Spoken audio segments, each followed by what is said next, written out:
Hey, everybody. Sorry about that, Connie. For some reason, whenever I was clicking the button to go live, it wasn't letting me click on it. But now we are here. I'm good to see you. How have you been today? So while I'm waiting for Connie's answer to pop up, man, what a whirlwind of a week I have had. I've got so much good stuff going on, and I've had so many. Oops, I got myself running in the other channel. I need to mute that, don't I? I've got so much good stuff going on, and I've had. All right, be quiet, Laura. I got myself running in the other channel. I need to mute that, don't I? I've got so much good stuff going on, and I've had. All right, be quiet, Laura. I got myself running in the other channel. I need to mute that, don't I? All right, well, we'll just end that. I'm still new to all this.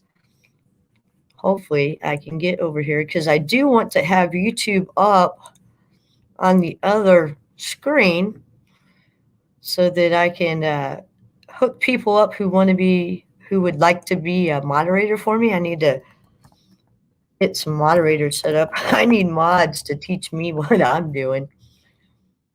Let's see here. Hopefully I can get this back up here and then get it going to where it's on mute. Let's see here. Hopefully I can get this. Nope, I paused it. Didn't mean to do that. Goodness gracious, I'm a freaking hot mess, ain't I? Let's see here. Sometimes I get frustrated with myself because, believe it or not, while Ed was talking about his barbecue challenge, which sounds like it's going to be a whole heck of a lot of fun, I was setting all this stuff up. Thought I had everything all ready to go. But I'm learning to roll with the flow of things now. Thought I had everything all ready. There we go. Now I should be back. All right. Here we're going now. Oh, okay. So Connie, you've spent the day crocheting. That's fun. I've had a good day. Hello, Heather Hopper. I'm so glad to see you here. Jane Holly, I wore this Yankees hat just for you tonight because you said you were gonna watch. So, yeah. Denise, it should be better now. I was trying to run over on the other screen too, in case I needed somebody to set up as mod, and in case somebody wanted to come up and talk. I do have the link.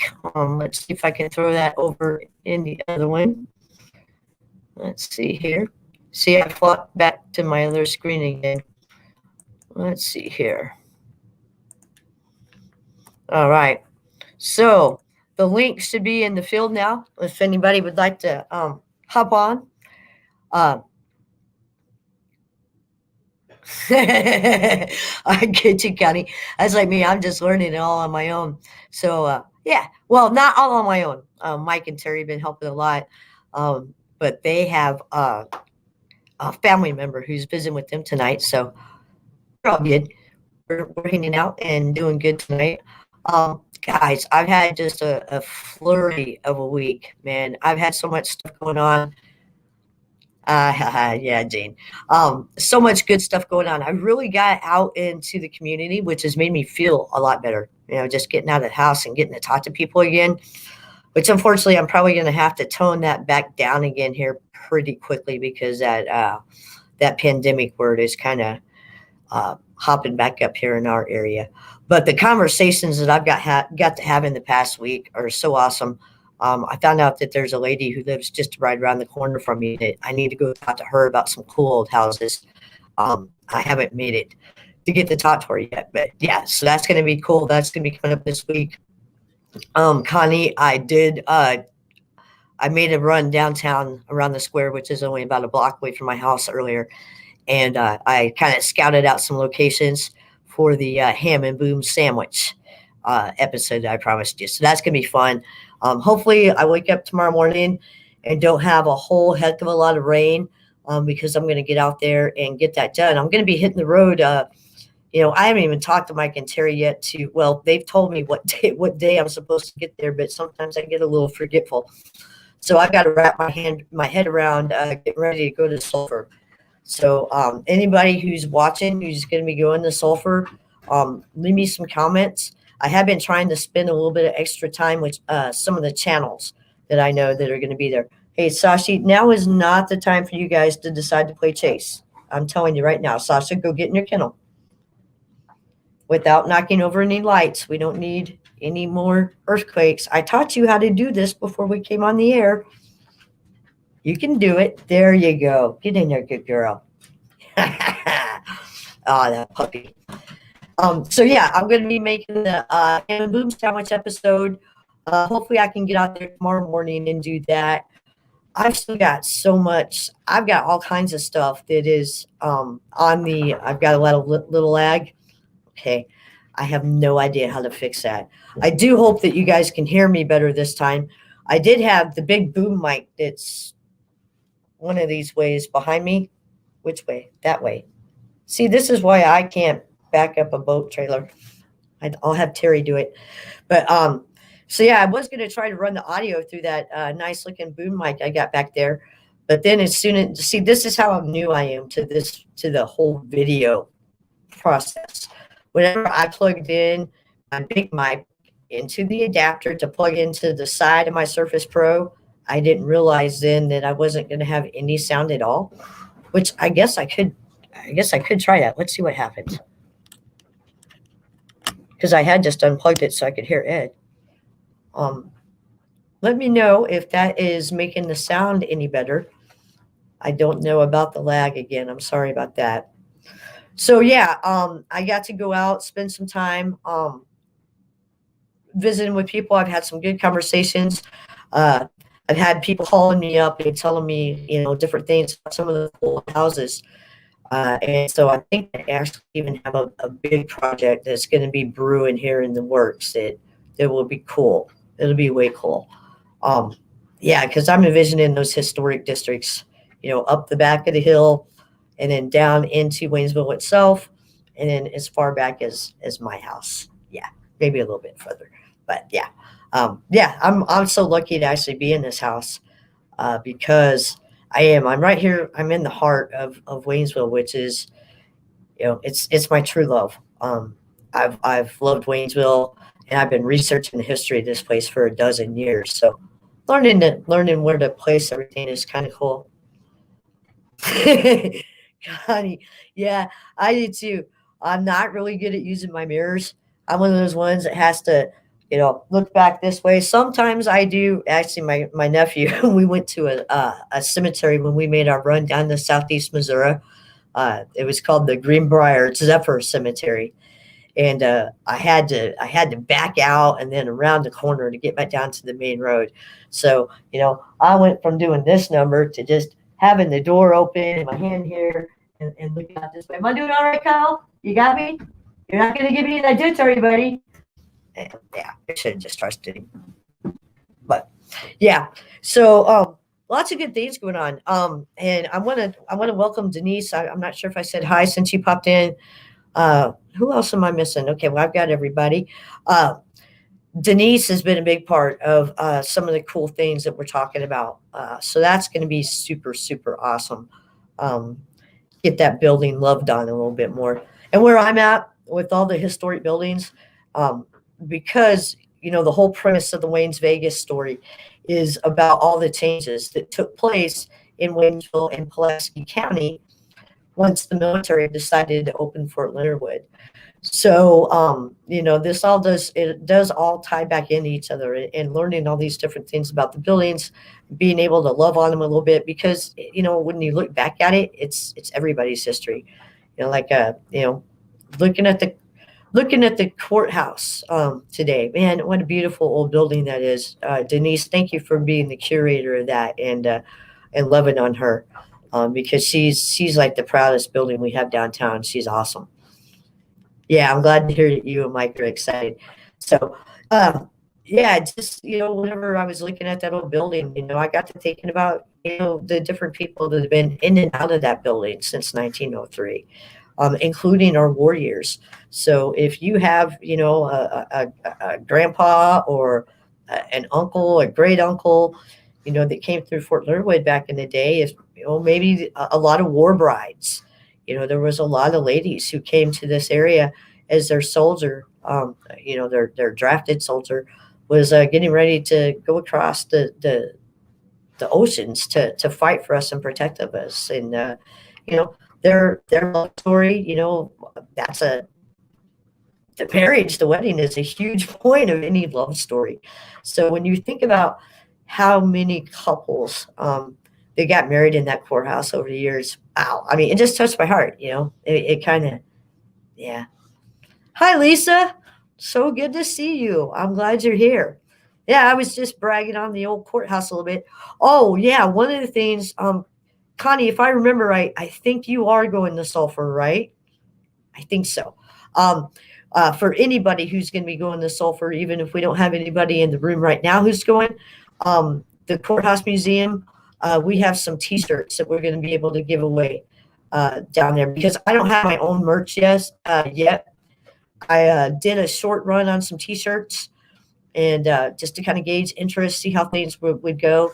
I'm going to have some exciting news coming in about some T-shirts soon. But in the meantime, I'm just going to bring down the courthouse shirts that they wanted to help spread the word. And so that's what we're going to do. We'll get people all across the country to love on this building because this building, it touches people.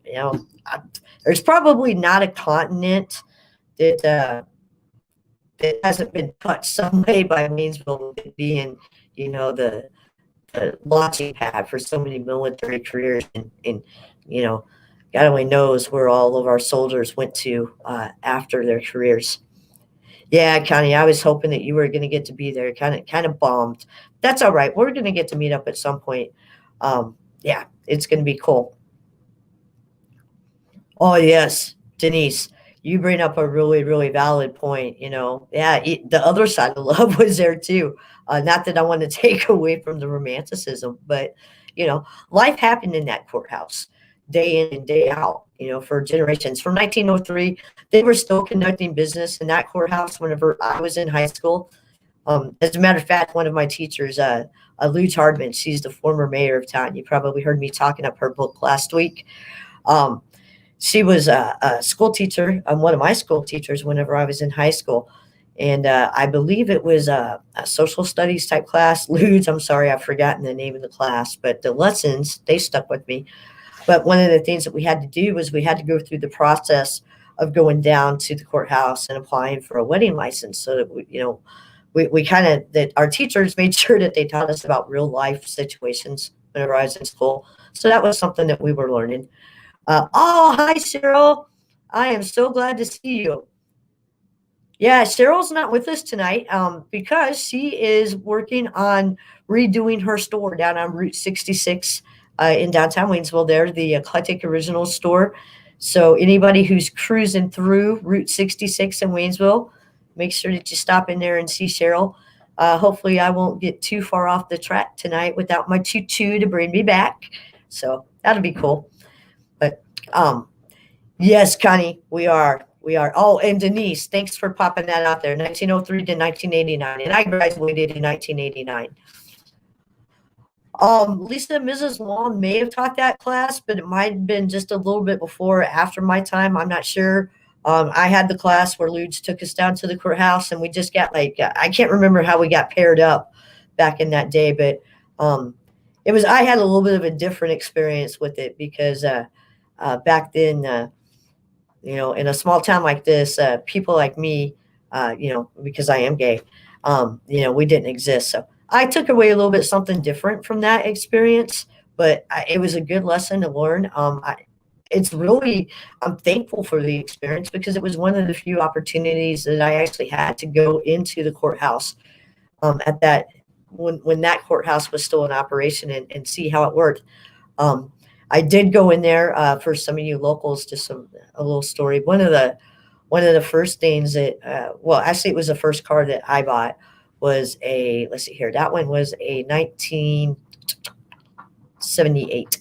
I had a red 1978 Camaro that I bought off of George Huey up there on the spur. All right. See, Connie, you're right there, and not too much older than me. I'm much older up here, but also I'm then on the other side of this brain. I think like a 4 year old or a 10 year old. So I'm all over the place. And yes, Lisa, we did have some amazing teachers in Waynesville. Waynesville's been blessed with talented teachers. Yeah, all along. So yeah, so I bought this 1987 Camaro. I was waiting for that, Denise. That's why I was glancing at the screen. So I bought this red 1978 Camaro from George Huey from Huey's Auto Sales. Back in that time, the road that led from Route 66 from Interstate 44 to Fort Learwood, it was called the Spur. And George Huey, his place is still up there. I believe now one of his family members is possibly running a nail salon, a hair place out there. I'm not real sure yet. But I'm not real sure yet. That didn't come out right. See, jumped off the track. So, anyways, yeah, I went up there and I was working for the cleaners. I was working for Woodman's Cleaners because my family owns the Woodman's Cleaners. And I was getting, I think it was like, well, I know it was, I think it was like $113 a week. It wasn't more than $100 a week. Now, keep in mind that I was living at home with mom and dad, with mom and pops at this time. And I was going to school and I would work at the cleaners, before and after I got out of class, things like that, and on the weekends. So I picked this paycheck that was like $113. And I would go up there because the Camaro, I forgot to tell you all the most important part of the story. Well, anyways, the Camaro was $850. So I went up there and I talked to Mr. Huey and I offered to give him $100 a week until I had it paid off. And, he was good with that. And he tried to give me the keys. He's like, well, why don't you just go ahead and start driving? No, sir. I can't do that. I don't have it paid for. So every week I would go up there if I got my paycheck and I'd get that cashed and I'd go up there and I'd give Mr. Huey $100. Well, on the ninth week, when I went up there, and I was just so proud of myself, I was just gritted from ear to ear. So on the ninth week, I went up there with I had two $50 bills, and I went to go give him the rest of his money. Or wait, no, I'm sorry, I had $100 bill. Anyways, that part's not important. What was important was Mr. Huey didn't take my last payment on that car. He slid the money back over to me, and he said that I was a good kid. And he said, you take that money and you go get your insurance, and you go down there to the courthouse and you get you your stuff so you can get your plates on this car. So that was one of the opportunities that I had to interact with that courthouse because I was right there at the cusp. But they shut it down in 1989, moved into the new building, and I graduated in 1989. So, all right, cool. So, has anybody had anything super amazingly good happen to them this week? Even if it was something simple like seeing a bee land on a flower, or maybe you got some great news, throw it out there in the comments. I'm always all about good news. And I've had such a whirlwind of a week that some of the good news I can talk about. Some of it I can't talk about just yet. But yeah, it's all been really, really good stuff. Yeah. Now, Cheryl, it wasn't actually my first car. It was the first car I bought. My first car, I was a spoiled brat. So mom and pops, they did get me a car whenever I was 16. And I don't know why, because we all would have saved so much money if I would have just kept riding around with Terry from MT Homestead. That's what we used to do when we were kids, was just ride around the dirt roads. Hey, Sashi Lynn, you're supposed to be in your kennel. Girl, get over here. Hey, get in your kennel. Chill out.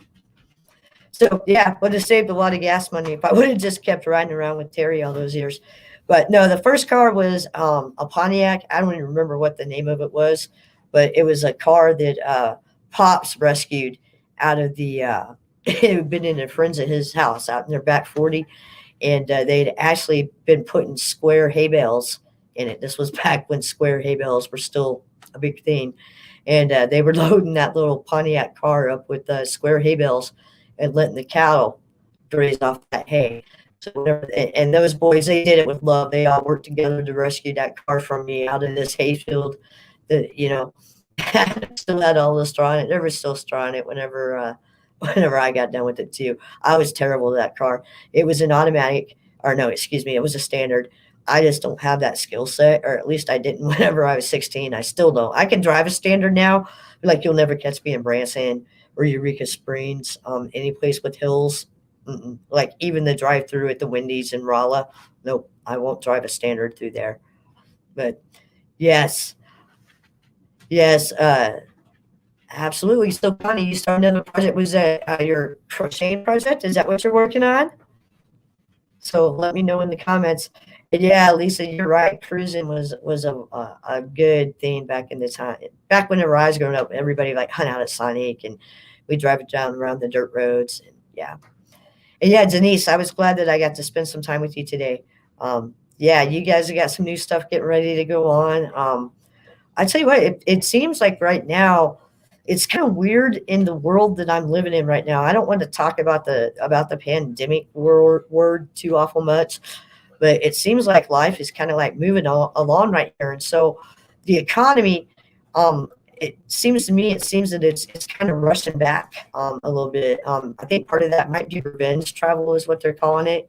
You know, if I want to get out there on the road too, but I worry about some of this stuff with this other stuff that's coming through. So, but I really, really do like the mood that seems to be going on around in town. Lots of people are excited. I'm seeing lots of traffic whenever I'm out and about driving downtown. So yeah, that's it. It's pretty cool. All right, so Connie is crocheting. Excellent, excellent. Sasha Lynn, stop it. You're gonna have to get in the kennel and be a good girl. You can't be barking. A 1968 Ford Galaxy 500. Yeah. Yeah, I bet you were careful which dirt roads you went down with that thing, huh, Denise? Because some of the twists and turns around here, like if you go down to Wilderness Ridge Resort, down around the Big Piney River out the south gate of Fort Leonard, down in Duke, Missouri, when you're driving into Wilderness Ridge Resort, you go around this curve right before you get there. And like the river's on one side and there's a bluff, and then you go around this really dramatic curve. Um, so yeah, you can tell who the locals are because they honk their horn before they go around it. Uh, yeah, I wouldn't I wouldn't want to take a Ford Galaxy 500 down there, not at all. Actually, some friends of mine who live closer up to the top of that hill that leads down into Wilderness Ridge Resort. And Nancy, if you're watching, hi Nancy, I miss you. I can't wait to see your face again. I'm going to come out and visit you here soon. Um, but yeah, we had really, really bad floods that came through here. Well, it seems like now they come through every year. Yeah, no, Jane. I couldn't even get to Washington with a standard. No way. I know where my skills are and where they are. And nope, nope, nope, nope. Not going to try that. Oh, and the Delta 88. Yeah, yeah. Those were kind of big too. Yeah, that's true, Denise. I guess those bigger cars did kind of have a little bit better traction. I ain't the best handling car. Hi, Lori. Lori from LG Homestead is here. Lori, I heard that you had a really, really good live yesterday. And if I didn't realize, I thought by the time I got myself prettied up for you that you might be done. So I didn't do that. And I'm sorry I missed out on it. So just let me know next time. Send me a text or something, and we'll work something out. All right, we have Jason from Illinois is in the house. Hey, I'm glad to see you, buddy. Super glad you're in here. And is did somebody say that MT Homestead's in here? I'll be surprised if they show up. I think they're still visiting. But oh yeah, Lisa, I'm not sure. Are you talking about the flood that took out all the shoes and knocked them down? Knocked out the back wall of the shoe store, and so the shoes went flooding across the street. Because I think that was in the 70s. Um, yeah, I get some of the floods mixed up. Yeah, what you guys can't see is it's probably I think I looked it up one time. It's like maybe 700 yards out my back door is the Ruby Doo Creek River. That's kind of a thing that's gone back and forth for a long time. And I don't know what the answer is. I talked to Dan Slace one time about it. He's a earth science teacher, and he's also a caver.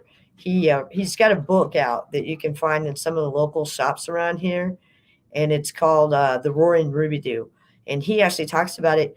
It's kind of cool if you're not from this area, if you're not familiar with the Ruby Dew, and actually just to kind of give you a little bit of the topography of this area in general, which is what makes our place so fun to float and canoe, kayak, even with the tubes.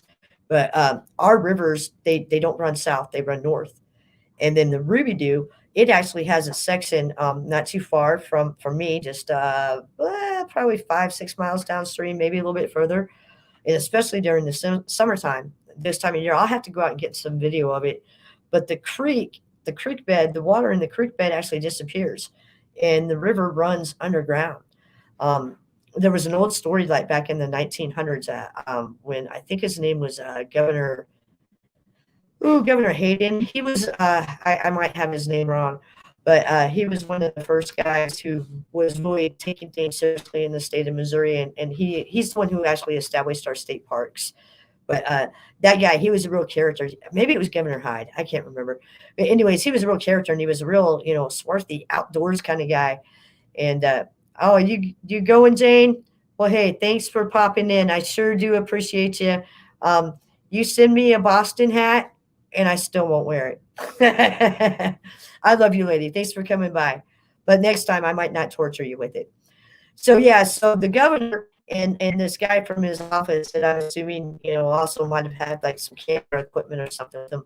They decide that they're going to paddle the Ruby Dew down to where its confluences with the Gasconade River, which is just about 2 miles north of my house, and it's beautiful confluence. It's gorgeous there. There's a beautiful cave there.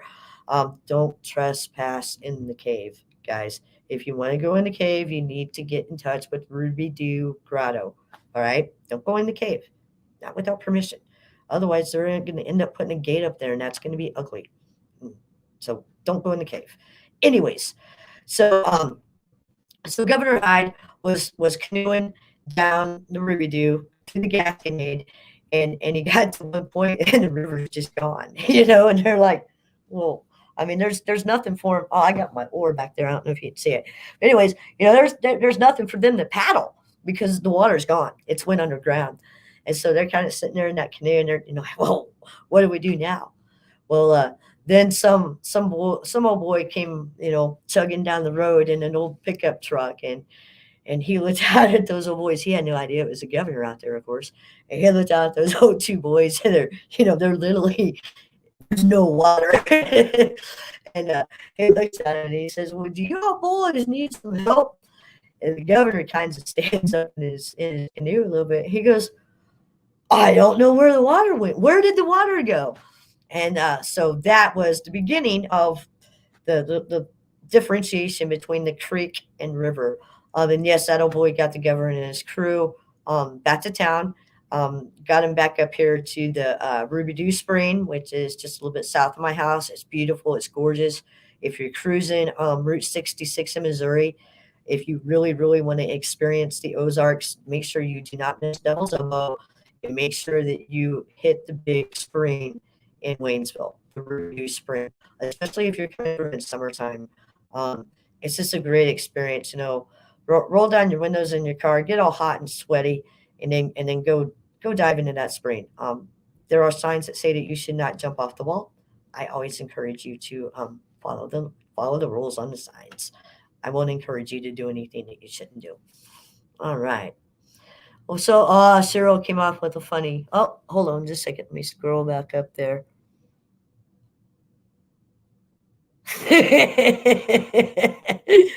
Oh, Cyril, I can just picture that. That after I had the '78 Camaro, which I think that one ended up going to John Bell. I think is actually who ended up with that. The heater core went out in it. It was something I could have gotten fixed for like $30, but I just didn't know any better. And my parents didn't want me really running around in a Camaro because they were afraid that my foot was going to go faster than my limited skills were. Hey, Jason, thanks for popping in. I really do appreciate you coming in and hanging out with us, buddy. For the next video. It might be because I did set up a test win earlier, but I thought it was just a test. Yeah, because like Crazy Ed said something in his stream about how he thought that I had gone live earlier, but it might have been something that I messed up trying to just set up a test. But yeah, I do have a lead foot, and I actually it used to be fun, in my day, with both of my Camaros, which I'll tell you about the other one here in a second. It was kinda cool whenever, we had all kinds of nightclubs back then, guys. I mean, it was a part of life, you had to be careful, um, but anyways, there were times whenever I would come through town a little bit later at night. Hi, Janice. I am so glad to see you here. This is awesome. I'm telling old stories on myself. So yeah, welcome. Welcome. I'm glad to have you here. So yeah, so like if you were coming back, well, now back then, like McDonald's in St. Robert was like the only thing that was open. And then later on Taco Bell. But like if you would went up to Taco Bell at like 1 o'clock in the morning and you were coming back through town, down the hill on Route 66, because my parents lived off of T Highway back then. It was cool because if you passed, it was usually Dave Milsando about those years. If you passed Dave Milsando, halfway through town, and you knew, he was going up the hill. I mean, all the way through town. So I thought that I was being, cool, sneaking in. I would just barely gas the car up the hill to Mom and Ned's house, Mom and Pop's. Um, and then whenever I was coming down the hill, I would just kind of do the slow glide and I'd shut the headlights off.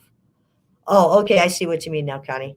All right. Sorry, see, I jumped the track and I don't have Choo Choo with me. So, but yeah, so I would, glide down into the house and into the driveway with my headlights off, thinking I was being so quiet and sneaking back in. And yeah, they'd heard me. Yeah, long before I ever even turned on the T highway. That car had glass backs. I don't remember where I got that one. Oh no, that's the one I got from George Hewitt, the red one with the glass packs. Then I ended up getting a '77 Camaro that I got off Mickey Dodds, and that thing, it was cool too. Out of the two of them, I think I liked the '77 best, but the tires on that thing were too big. So anytime that I hit a bump, the fender well would rub the tire. So I knew every bump in the road basically, especially like going across the twin bridges in St. Robert over Interstate 44. There's a bigger bump there than most people realize. So I would have to, get off the gas on it a little ways back to slow myself down so that I wouldn't pop a tire going down the road. So cheers to you. So yeah, um, that was fun times. I hope that there's a statute of limitations on stuff because I'm going to end up getting myself in trouble. Yeah, breakfast at Mitch's. For those of you who aren't familiar with our area, you can probably look up some of this stuff online because, like I said, there's so many stories about this area because we have such a worldwide influence. Military families that have been stationed here and stuff. So some of the things that happen in our town, yeah, they end up sometimes becoming legendary, which is kind of cool. Mitch's was one of those legendary kind of places. Um, they had, if I remember right, it was signs all over on the inside. One of the things that they were really proud of was their homemade pies, HOMADE. And yeah, those pies were good. And somebody chime in here from the local area. Didn't they have like, am I remembering like toy guns that were all over the walls? It was an eclectic interior. And of course, whenever I was at Mitch's, I I don't think I was ever in Mitch's where I had not been, like at the Top Hat previously. I was a big Top Hat girl. Yeah, back in the late '80s, early '90s. Yeah, we had lots of fun, lots of fun. And Mitch's, yeah, never ate there sober. Had so much fun there. The times I was there, as a matter of fact, I remember watching one guy in there pick up a chair. And he was a military guy, and he picked up a chair and he balanced it on his nose, and then he was spinning it around, and then the chair crashed off of him, and he just like as his head was coming forward, he was like puking, and then his head hit the table. And he was out. That was it. It was gross and hilarious all at the same time. And yes, I did finish my breakfast. Cap guns. That's what it was. Does anybody know the story about the old cap guns? Why they would have had so many of those? I mean, if we have anybody in the local area who worked at Mitch's, just hung out at Mitch's, knows the story behind the Mitch's family, because I don't. I do know that they started in downtown Waynesville, and so I've got that location pinpointed. It's gone now, but it was pretty cool. Yeah, yeah, the Silver Star. Actually, I went to the Silver Star on my 21st birthday, and that was Dave and Oki. Oki, yeah, I think Oki was her name. Yeah. Oh yeah, Connie, let the fur baby out. Absolutely. Yeah. So my 21st birthday, I hung out at Silver Star with Dave and Oki for a little bit, um, and the Alpine. I'm not sure, Lisa. Do you mean the pine room that was beside Alpine House where you went down in the basement? Because yeah, that place. Uh, Charles. I'm not going to say his name out there, but Charles C., a good pal of mine who most people will probably know who he was, um, he worked downstairs, and he was the one who got me started making the apple pie stuff from downstairs in the basement of the pine room of the arches. No, the pine room. Yeah, the pine room. And it seems to me, again, I was kind of drinking back then and partying. I wasn't paying too. Times were different then. I knew my friends had my back. I didn't have to worry. I was just in the moment, so I wasn't paying attention to the details. But it kind of seems to me like that place was a little scary because whenever we went down in that basement, there was really only one way back up, and yeah, boy, we got lucky with that one. And I'm still trying to look back and figure out because so if we go back into the bar history, yeah, yeah, Denise, you're you're naming a bunch of them. The Silver Star, I had so much fun there. That was back during the oops upside your head, say oops upside your head. Yep. Oh, and what was the other dance we? Oh well, the electric slide, but everybody does that for years. I think they're still doing that around here. Um. So yeah. Anyways, so I'm looking to see if there was a connection because before the pine room that I remember in my age, the days when I'm talking about when Charles C was there making all that delicious apple pie drink. Uh, Before that, there was another bar in town. Hey, thank you, Cheryl. I can't wait to see you. If you guys are still down there after I get off the live, let me know and I'll come hang out. Okay, so text me, let me know. Yeah, good memories, good memories. Yes, absolutely. So before what I knew was the pine room, I'm sorry, I got like it's shedding season at my house, and I've got Sasha, the big furry border collie who is shedding, and then I got my little punky cat, the gray one, and she is shedding like crazy. And I think I've got like a little bit of shed hair caught on the side of my nose. So I apologize that I'm not always pretty. Anyways, so if you go west from where the Pine Room was on the 4-lane section in St. Robert, after the road narrows and you're back down to the 2-lane section, across from the Star Motel is, depending on which generation from, right now it's called Bottoms Up. For the longest time, it was called Sidetracker. Before it was called Sidetracker, it was called the Embers. And so I've always kind of known that, that bar was built on top of that something else had burned down. But I wasn't really sure about how it all fit into place. But then I got to talk to Kenny York a couple of years ago. And he said, before he passed away, obviously. And boy, that guy was a hoot. He really was. But rest in peace, Kenny. Uh, so from my takeaway with Kenny is that the bar that was where what we call Bottoms Up now was originally called the Pine Room.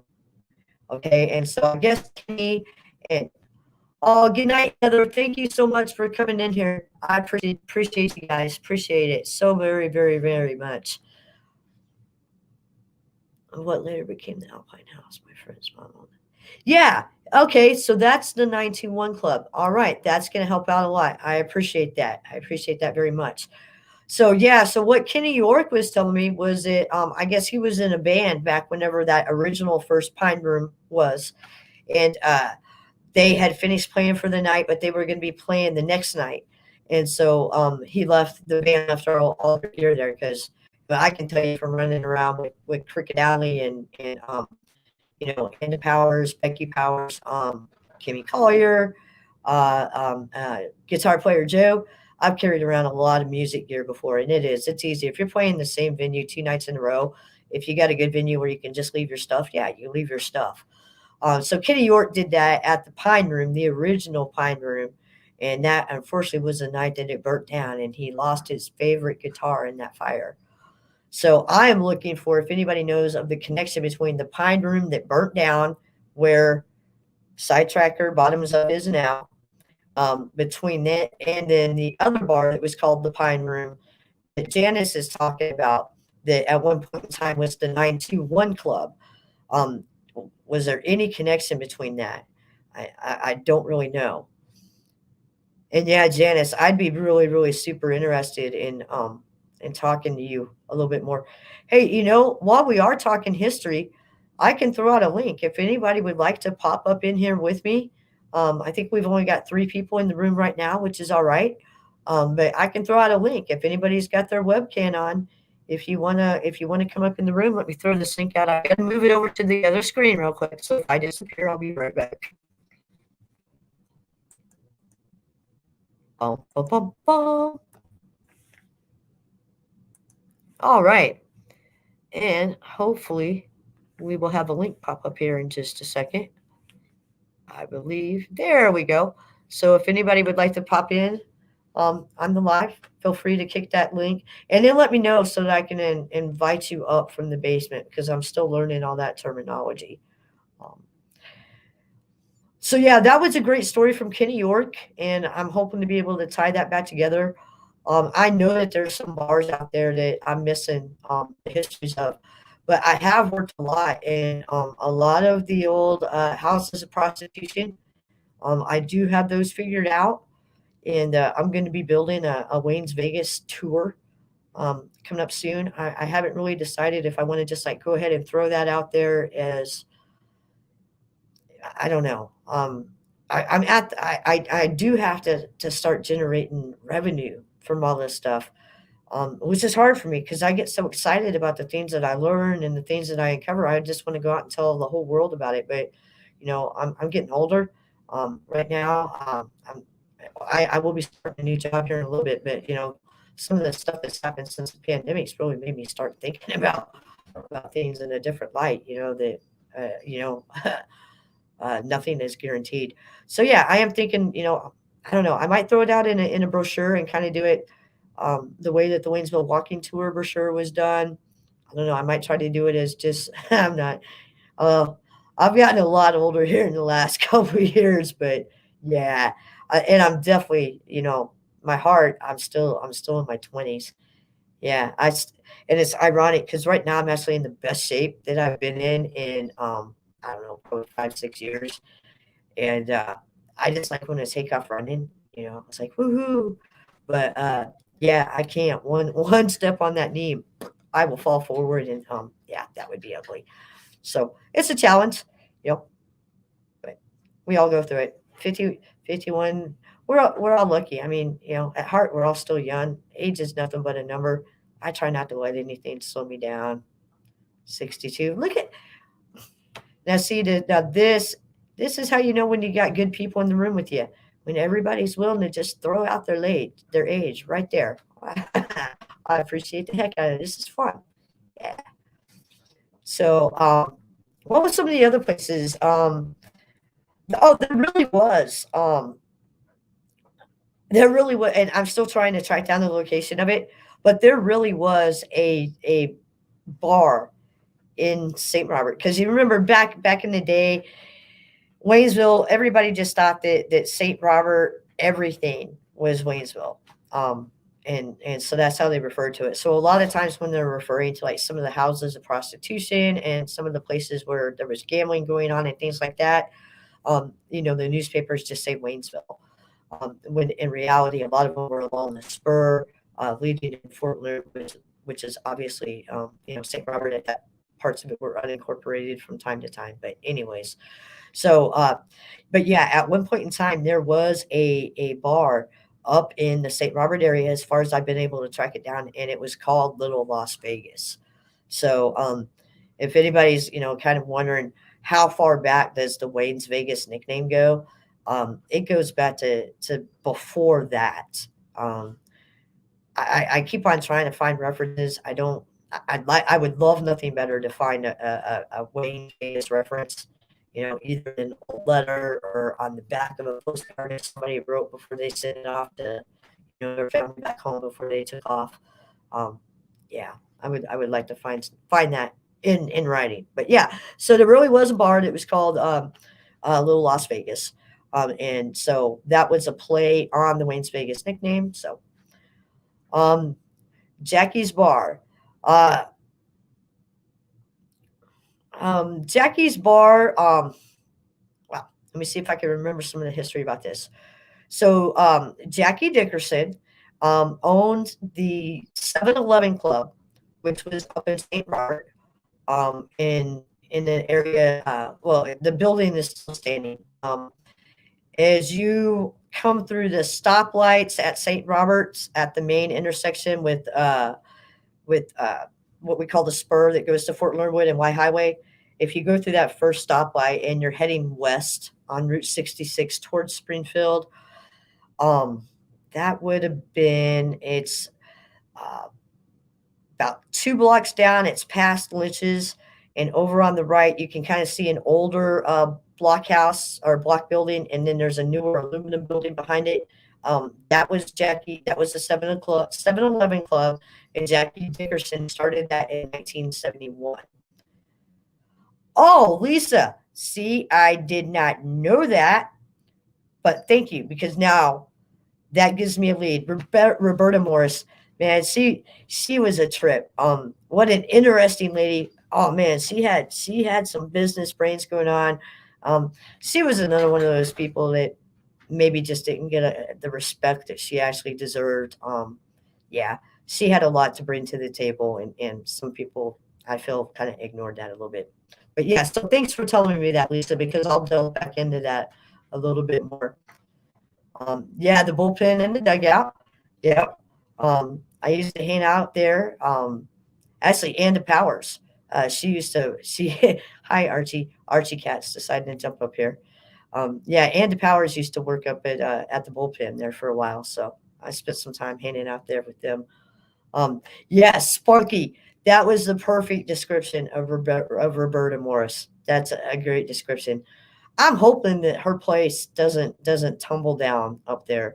I'm really worried about it, and I'm also worried about the sign up there at Skyline Welding, because as you're heading towards St. Louis, as you're heading east, that sign still says Skyline Garage, but as you're heading west, like you're going to Springfield, that sign says Skyline Welding. And I've had some conversations with John Paul about it. And I think Mrs. McMurtry knows that I have a strong interest in it as well. Um, Back whenever Beth Wiles from the Tourism Bureau first formed the Route 66 Preservation Committee of Pulaski County, I think is the name of it. That was to concentrate on the neon signs. I talked to her about that sign, and I know that she was checking on it. I don't know now that the project was handed over to the city of St. Robert. It was ready for the next phase, I guess. But I don't know if the city of St. Robert is still, if they know to check on that sign. I can't imagine that Beth would stop checking on that sign, but I do want it to be an open conversation. I spoke with one of the Waynesville City Council person on it was on a post that Louis Keene had made on his personal Facebook, and I kind of talked about that a little bit. That I hope that the city will reach out to John Paul. Actually, and the reason why I'm talking about Skyline Welding, just for everybody, is because it's right next door to the Cozy Acres property that Roberta Morris owned. And Lisa, if I remember right, that trailer park that she owned was right behind there. Yeah, so I'm not sure. Okay, so your dad was a handyman for Roberta, not at the Little Las Vegas. Okay, Got it. Well, who was the handyman at the little Las Vegas Inn? So, yeah, going back and talking about the Skyline Welding Building, which is right next door. I mean, these are two buildings that they might not seem really significant to our history, um, but to be honest, I gotta stop saying that. All right, guys. So Terry Roberson wrote this wonderful book that you can see in my behind me. Remember, I can't back up a trailer. Um, and if you go look at this book, you can buy it in downtown Waynesville. I'm pretty sure you can get it at Eclectic Originals. I'm pretty sure that you can get it at Route 66 Community Art Gallery. I think that when the Courthouse Museum and the Old Stagecoach Stop Museum is open, that they might have it. And you can also get them from the Visitor Center in St. Robert. Anyways, that book there behind me, whichever direction, get it. Even if you've never lived here, if you have lived here, it's going to be a trip down memory lane, and you're still going to learn stuff that you didn't know, even though you learned here. But it's disappointing to me whenever I look through this book, and there's these beautiful, beautiful old courts that were actually made by some of St. Robert's early community leaders. Burston Court in St. Robert, and I can't remember the name of the one that was right across the road from it. They were on Platner Avenue, one on east side of the road towards the very beginning of the road, closer to where the gas station is now.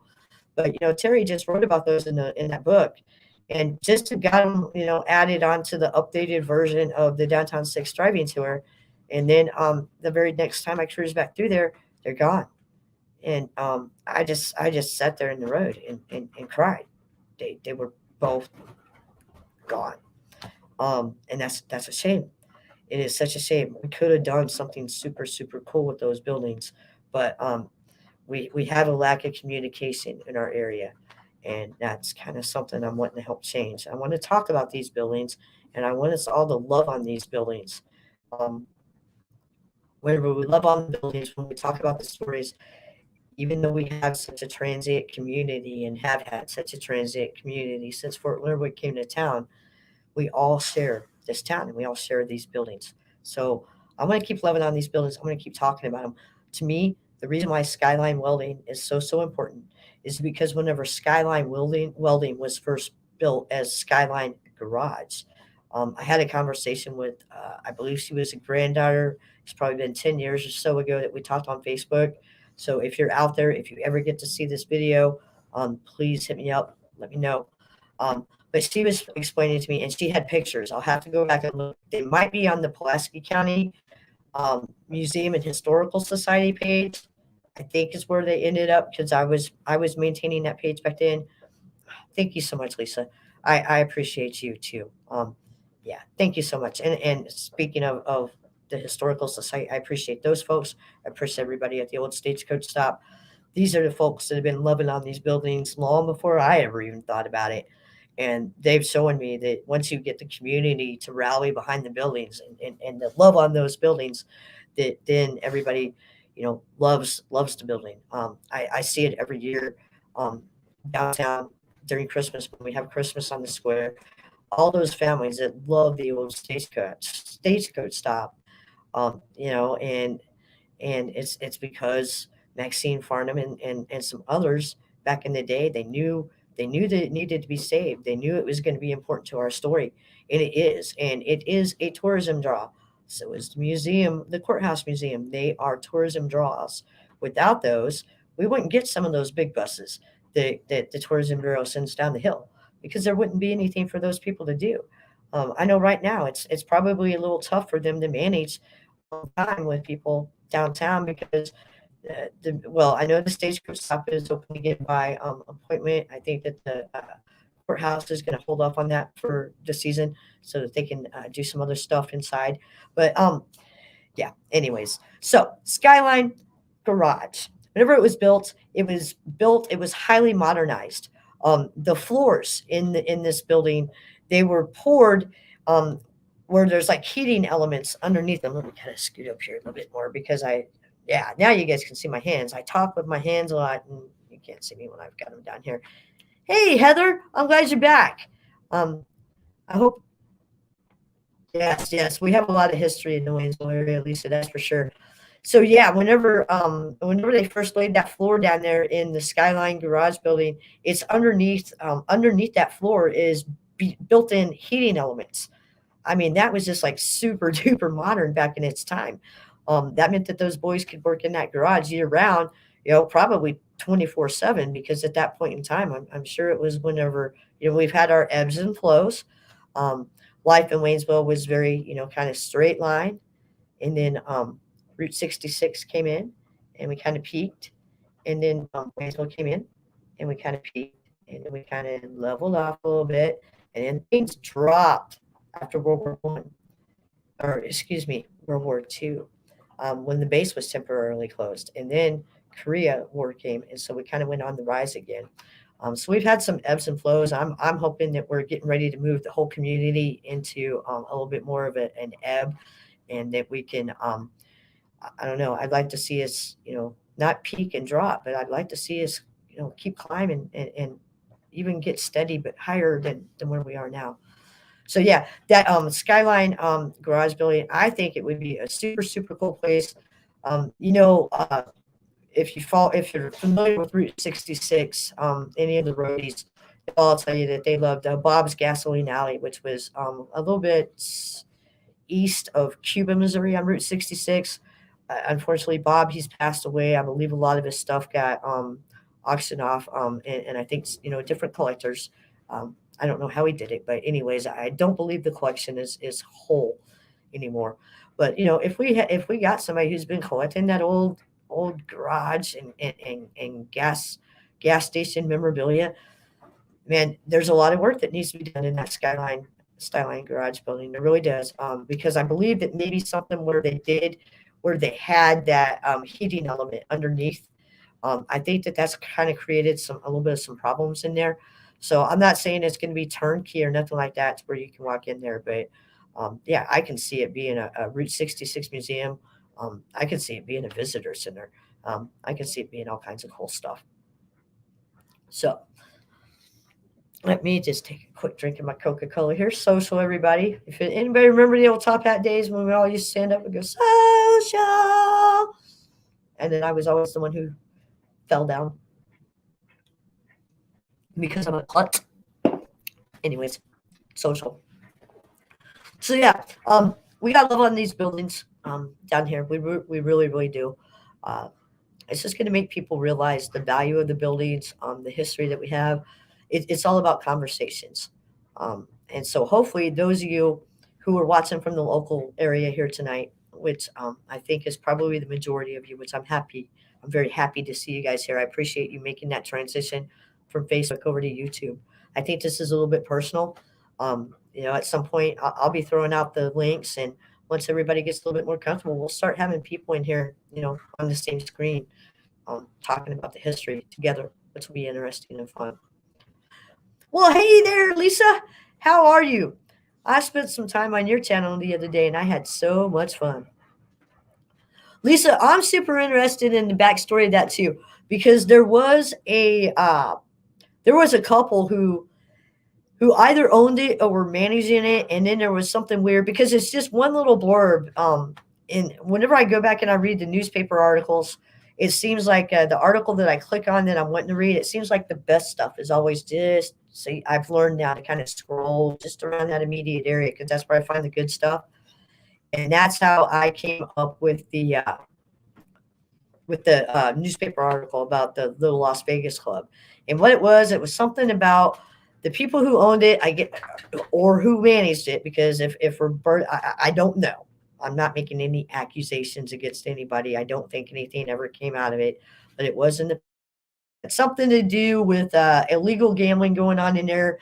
And then I guess one of the couples that was managing it there, at least at the time of this newspaper article, there was something really weird, like where they had rented a car and then they like drove off with it and didn't come back for like 3 weeks, 4 weeks, something like that, and then just kept driving it in town. Something to do with taxes. I don't know. It was a little bit of a crazy mess. So I'm still that. No, Lisa, I'm over here just talking up the old Route 66 stuff going through my town here. No, your channel, I tell you what, I really honestly, I did not know a thing about chicks until I started watching all your information about your chickens. And that's super, super cool. Because someday, whenever I grow up and I'm able to, um, live a little bit more by my own devices as opposed to having to go out and work for another employer, um, I'm kind of wanting to do something with chickens. I need to check and see if the chicken ordinance passed in Waynesville, though. I know it was a big topic of conversation a couple of years ago, and I don't know how it turned out. So, yeah, yeah, Lisa. No, no, I love your guys' channel. So, yeah, no. Oh, okay. So, hey, Denise, thanks for letting me know there's a storm coming in. Some of y'all might know I ended up making a run over to Oklahoma, to Tulsa, Oklahoma this week. I went with Miss Tiffany from Uranus Fudge Factory and Brian, also from Uranus Fudge Factory. And we went and we met coolest dude, coolest dude. Um, and he was the winner of we were all there because Louis has official promotions he does, and I think he's got one going on right now. I'm not eligible, but you guys look it up.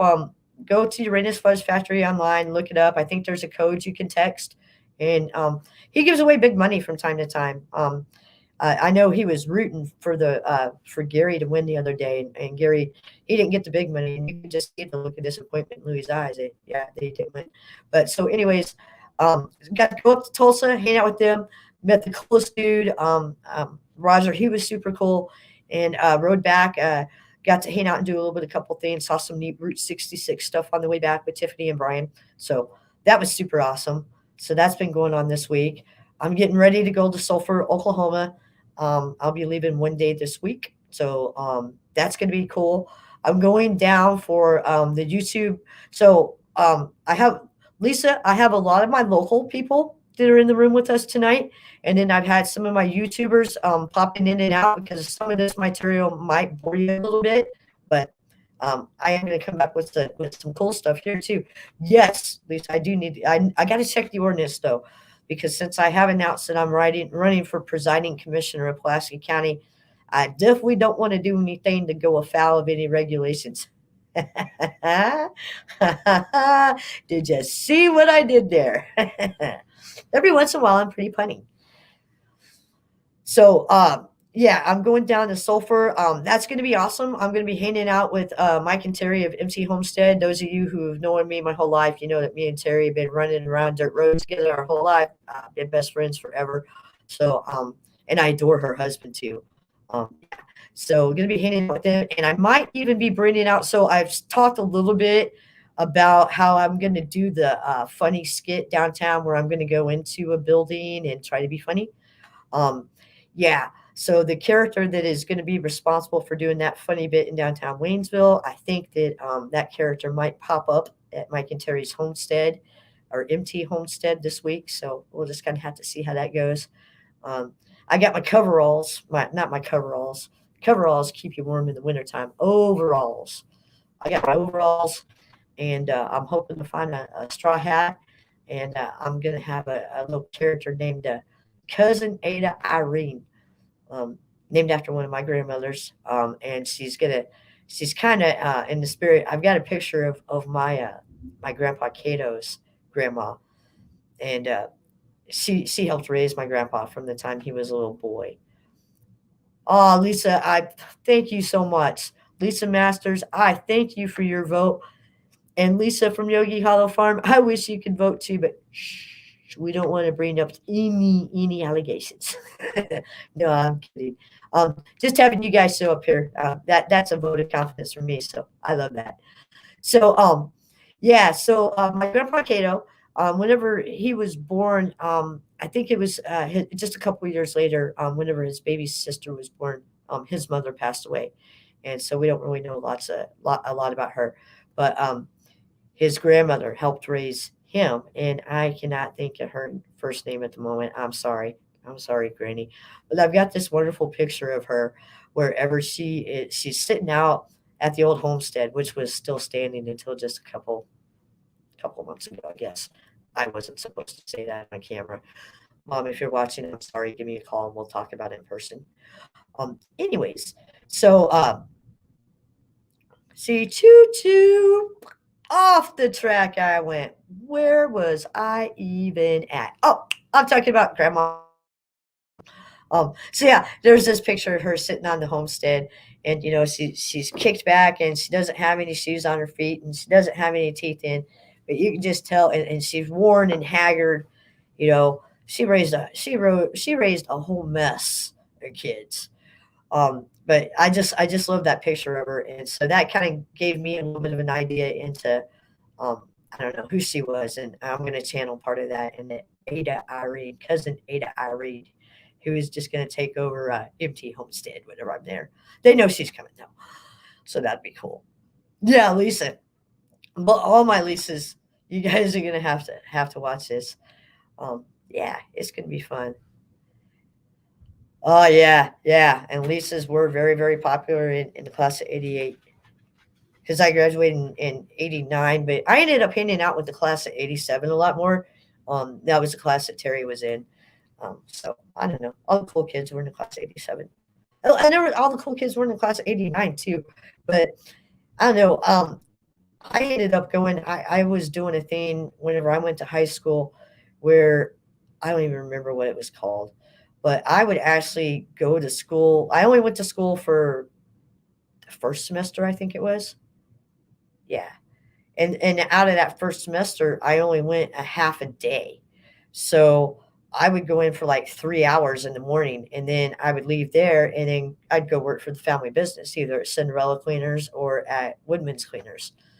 And then so the second half of that semester, or the second half of the school year, I didn't go at all. So while all the class of '89 was out there, well, hey, Projects with Paul, I'm so glad to see you in here, class of '86. Absolutely. Lisa, Veronica, that name does sound familiar. I think that there was at least a couple of Veronicas, at least during my time. I could be wrong. Oh, Lisa Marie for Elvis and Priscilla's daughter. Aha. Very, very, very valid point. I hadn't thought of that. I hadn't thought of that at all. But yeah. Whew. What happened to Rice's Cleaners? Um, Rice's Cleaners, the family business is still in the family. It's just that it's been downsized.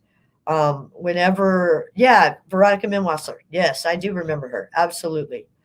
Um, so whenever the United States Army, when they changed their uniforms from the woodland camo BUs that we just used to starch all to get out of those. I mean, you could stand your BDUs up in a corner with nobody in them. Those summer ones, you'd have to peel them apart because we did such a good job with the starch. Starch Lynn. Wow. I think it's really getting stormy here now. Oh, that's what I was going to say earlier. For some reason, my KY3 weather alerts is still showing me as being in Catoosa, Oklahoma. So I'm not getting alerts for Waynesville. So yeah, hit me with the alerts. Let me know what's going on if I need to run, which I'm not going to run, but just let me know. Um, there used to be a creepy building behind Rice's. Huh. I'll have to look back into that. I spent some time back there. Was it still standing when we were kids? I know at one point in time there was like a semi truck, a 23-foot trailer that was back there that had all kinds of stuff in it. That's where my collection of prized rookie baseball cards were. That was going to make us all millionaires, but that didn't work out. I'm kidding. I did have baseball cards, but they ended up going someplace else. So, all right, we've got 6 people in here watching. Hey, do me a favor, make sure that you do click the like button while you're here for me. I would appreciate that. That would be super, super awesome. And I'm gonna have a couple more videos coming out. Like I was telling Connie earlier, the ham and boom sandwich episode is coming. It's gonna be starting filming tomorrow, as long as it's not a complete washout down here in Waynesville. Um, oh, hey, yep, eat, and thanks for listening while you're eating. And tell us what you're having because everything sounds yummy to me right now. I had some Thai food yesterday. Oh, it's good. So yeah, tomorrow I'm going to go out and develop the story, the skit line a little bit more about the ham and boom sandwich. I need to go back and check on some of that. Um, and I know I've been promising you guys. I got some content about a Pulaski County sheriff's deputy who died in the line of duty. I think I talked a little bit about him last week. And again, I didn't check my notes today before I came on live. Um, yeah, I still get a little nervous about this, guys. So I spent the day rearranging what you guys are seeing right now like 100 million times, and then I still was late to the live because I didn't have it set up right. Hey, what part of Georgia are you in? Projects with Paul. I went and hung out down in Savannah, Georgia, right before what was that Hurricane Matthew. So yeah, that was fun and interesting. Didn't really get to see anything other than the hurricane, but yeah, that was wild. Oh, so Jadis, you're out there on W Highway, all right, and Life on the Ridge, Turkey Ridge. Hey, Janice, remind me. I need to do some history stuff about Ed Steckel. I really do. Let's see here. So the creepy building behind Rice's scared you to death, Lisa. What do you think it was? I'll have to go back and check that out. And yes, um, I say thank you for bringing up Jane. I appreciate that a whole lot. As a matter of fact, I'm going to talk about Jane for just a little bit. 40 minutes south of Atlanta. Oh man, I hope you don't have to travel in and out of Atlanta for work or anything. I hear that the traffic there is horrible, Paul. I've never done it myself, so I could be wrong. I might not know what I'm talking about, but rumor has it. Yeah, okay. So, Jane Doe. I didn't know anything about Jane Doe, and if you're from outside of this area, this is something that you can Google and you can kind of learn a little bit about it. But now you're going to kind of know what the story behind what was in the news. It is still an active investigation, I believe. I think Doug. Dad said a family was killed there in the day. Lisa, you and I are going to have to chat about that later, okay? Yeah, I want to follow up on that. Um, so yeah, Doug Reno with the Pulaski County Sheriff's Department. Oh my goodness, I have so much love and respect and adoration for this man. Um, Once he learned about Jane Doe, he took that case like a pit bull, and he just kept on shaking and shaking until he was able to shake her name um, out of nowhere. Um, Basically, so the background story is that Jane Doe, who she has been named now, so I'm still having a hard time transitioning to her name because I've called her Jane for so long. Her name is Karen. It's either Nippers or Nipers. I'm not exactly sure how you pronounce it. Oh, okay, Janice. That's all right. That's all right. We'll be learning together. Oh, Paul, airport 3 days a week, buddy. You've got to have patience a mile on then because I absolutely nope, I couldn't do that. So yeah, so her name ends up being Karen, but she was killed back in I believe it was 1981, Memorial Day weekend, and she was found here in the Ozarks. We have all these hills and hollers, and they go down across streams, rivers, creeks. And so sometimes instead of having like a traditional bridge like you would see, basically what they've done is called an improved ford, and that's where they've laid over concrete and kind of built up. Then there's like the big round holes in it that where the water can go underneath it, and it's called a low water bridge. And Jane slash Karen, she was found deceased by a low water bridge close to Dixon, Missouri. I believe it was actually W Highway there, but it's in a different county. Um, and she had been murdered. I don't remember a lot of all the details of it. I know there was a couple local guys on the scene, um, but then I got brought into the story all these years later um, by Danny Fry. I was working out at the Poor Farm one afternoon at the Poor Farm Cemetery, and I was out there mowing that with a push mower. because there is no easy way to maintain the Poor Farm Cemetery. Even with there not being stones there, it's very very difficult to keep that area uh, intact and nice looking. It's a struggle. So, anyways, I was out there with my push mower, hotter than all get out, and I see Danny Fry bumping down the road towards me, and I was like, boy, I hope Danny stops. I hope he stops to talk because I really, really, really want to sit down and visit for a bit. And Danny stopped, so it was cool. So Danny and I had a visit, and one of the things that he told me about was Jane Doe, because he had been one of the responders that was out there on that case. And I believe it was Coroner Long was the coroner at that point in time. I can't remember who the sheriff was. Um, yeah. So, anyways, I do know that back in the day that they actually had they set out her body. And if I'm telling parts of this wrong, somebody who knows things from a different point of view than a different perspective than I know, please chime in. Um, so they had laid her out in a coffin, and they actually had members of the community come through. You have to understand that back in 1981, Waynes Vegas, there was still a lot of Waynes Vegas in the Waynesville, Pulaski County area at that time. So they actually had some of the known prostitutes actually kind of try to identify her, and nobody knew who she was.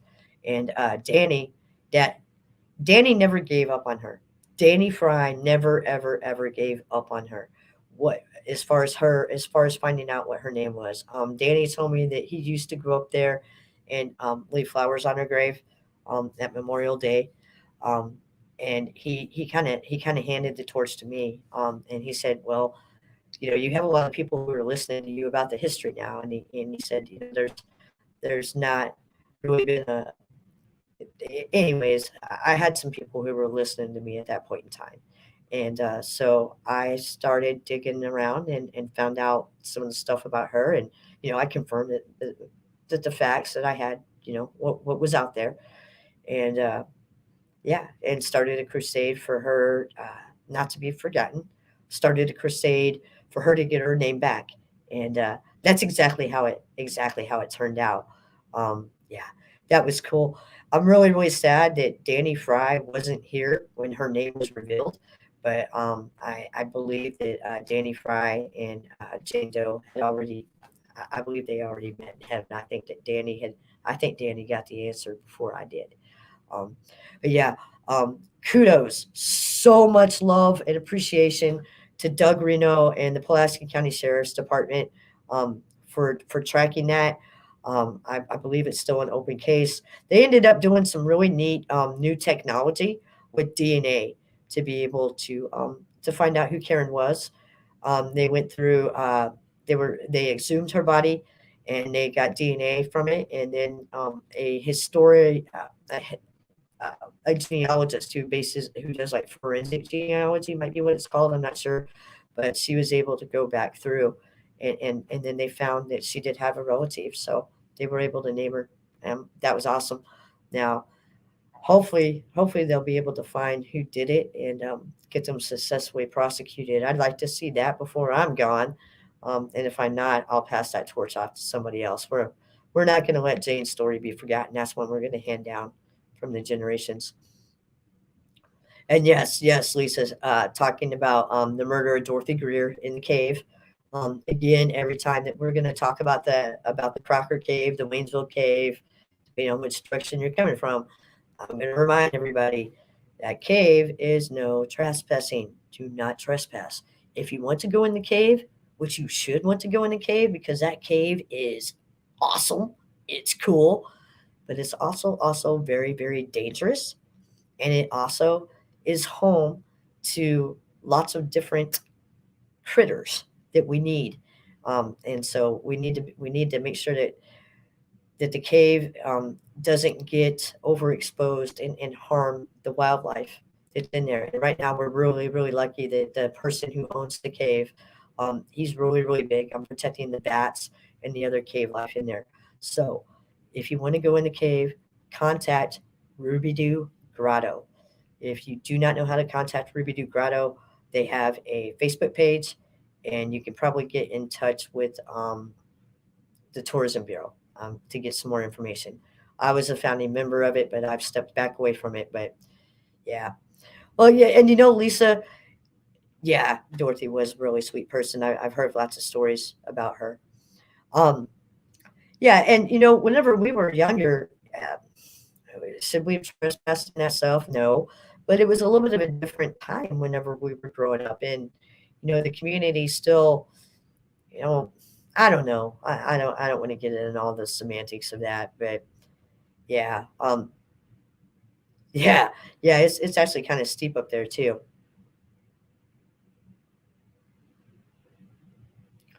Yes, yes, that's true. Ian, otherwise known as Shorty. Yes. And I talked to Diana.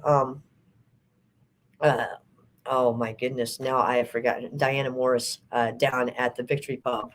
Um, Back in some of the last days, I used to go down and see Diana for my history lessons. In other words, I'd go in there and have a beer or two, and I'd just get Diana talking about all the stuff. And so I guess what had happened was that Dorothy and Shorty, they were hanging out, having a good time. They were drinking together. Supposedly, they went into I don't know if some of you guys probably remember, but beside Victory Pub, there used to be the Consolidated Cigar Tobacco store that also sold alcohol and liquor. And so I guess that they had went into the package store to the cigar store and bought a bottle of schnapps, and then went back up there to the cave, hanging out, having a good time. And then I guess that there was a little bit of a disagreement over the last little bit of alcohol that was in there. Yeah, Lisa. Yeah, that. Yeah. Um, a damn tragedy. Absolutely. I don't know if I can say that word, but I just did. But that was tragic. Uh, so I believe that he is out of prison now.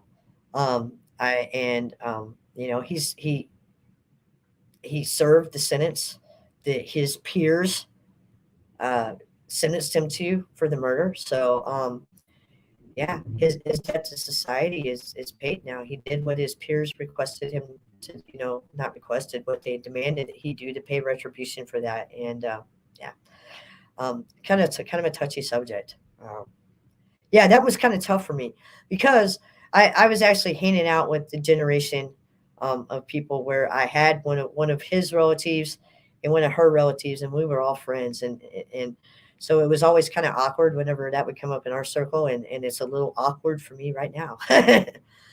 Hey, hello, finding happiness in all you do. Oh, it's all right, Lisa. No, no, no, no. Because that's one of the things, about our history. There are periods in our history that are ugly. But those things, they're things that we have to just get comfortable about talking about. Just because we don't talk about, how some of the people who came here and became respected citizens in the community, but they started off from not the best backgrounds before they came here. It's all part of our history, and it's all about how we have grown as people, as generations, and as a community. So we all make mistakes. I made 30 of them. Just right before I sat down, but so yeah, we're good. So hey there, guys. We're kind of coming up on 8 o'clock. Uh, oh, hold on, just a second. So yeah, Lisa, absolutely no worries about that, Lisa Masters. He was sitting, and Janice Howe says he was sitting across from me on the bus going up to the lot behind Lynch's furniture when we were talking about the murder. Oh wow, Janice, I bet that had to be a little wild. Yeah, one of these days I'll have to tell you guys a story about the weird thing that me and my mom have in common. Yeah, weird thing when we both ended up waiting on. We were both working different retail establishments, different times. Both ended up waiting on somebody who went and murdered somebody else within just hours. But so, guys, I've had a great time with you tonight. Um, I'm still learning and getting better with this. I need to figure out a way to draw you guys into the conversation with me a little bit more. So I'm still working on improving my technique there. Um, so just keep on giving me a shot. I do appreciate your time that you spent here with me tonight, because I know that your time is the most precious gift that you have, and I'm honored that you chose to spend it with me. We got the storm. Looks like the lightning is really, really starting to circle up around me. So I'm going to go ahead and say goodbye, shut this down before something dramatic happens that I don't want to happen. And I'll be going live again tomorrow at 11:30 in the morning. So 11:30 in the morning, I'll be going in live again, and that's going to be just more ones where we just kind of hang out and just talk about finding happiness in all you do. Thank you so much. God bless you. I appreciate you for stopping by. So, yeah, everybody else who's still here, we're gonna shoot for 11:30 tomorrow morning, and we'll just see where the conversation's gonna lead us. That lightning's getting a little bit closer out there, guys. I'm gonna end this broadcast. Be kind to somebody today. Peace, love, and light. I'm out, y'all.